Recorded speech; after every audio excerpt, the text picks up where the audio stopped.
าชมบรรยากาศตอนฝนตกครับตลาดรถครับวันนี้วันที่9เวลา4 โมง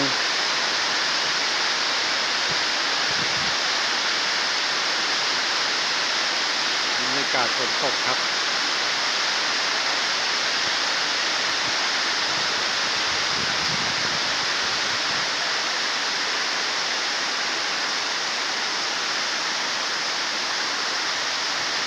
มาชมรถในตำนานด้วยครับ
ท้องฟ้าครับ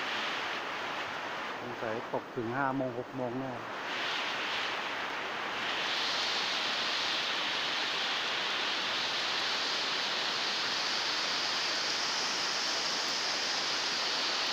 เอาชมแค่นี้ก่อนนะครับขอบคุณครับที่ติดตามชม